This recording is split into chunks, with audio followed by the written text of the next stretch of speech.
Hello hi అందరికీ, నేను మీ ధనలక్ష్మి. రీసెంట్గా నేను ఒక థ్రెడ్ బ్యాంగిల్ బిజినెస్ స్టార్ట్ చేశాను. సో మీ అందరి సపోర్ట్తో ఈరోజు నేనైతే కొన్ని ఆర్డర్స్తో మేము ముందుకు వచ్చాను. ప్రజెంట్ అయితే నేను ఇప్పటివరకు నా ఇంట్రడక్షన్ మీకు అయితే ఎప్పుడు ఇవ్వలేదు. సో నా ఇంట్రడక్షన్ కూడా ఇద్దామని చెప్పి నేను ఈ వీడియో స్టార్ట్ చేశాను అనమాట. నా పేరు ధనలక్ష్మి, నేను కాకినాడలో ఉంటాను. సో ఎవరైనా బ్యాంగిల్స్ ఆర్డర్ చేసుకోవాలి అని అనుకుంటే ప్లీజ్ కామెంట్ సెక్షన్లో కామెంట్ చేయండి.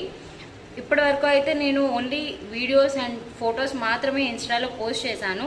కానీ ఈ రోజు నుంచి కొత్తగా ఏవైతే నేను బ్యాంగిల్స్ చేస్తూ ఉంటానో అవైతే ఏ రోజుకి ఆ రోజు మీకు అప్డేట్ చేస్తూ ఉంటాను. ప్రెజెంట్ నా దగ్గర అయితే కొన్ని బ్యాంగిల్స్ ఉన్నాయి. సో దానికోసం ఒక చిన్న ఇన్ఫర్మేషన్ ఇవ్వడానికి మేము ముందుకు వచ్చాను అనమాట. నా దగ్గర ఉన్నవి ఆల్రెడీ కస్టమర్ బ్యాంగిల్స్ అండి, కస్టమర్ ఆర్డర్ చేసుకున్న బ్యాంగిల్స్. ఇవి 2/6 సైజు. నాకు ఒకే కలర్ ఒకే మోడల్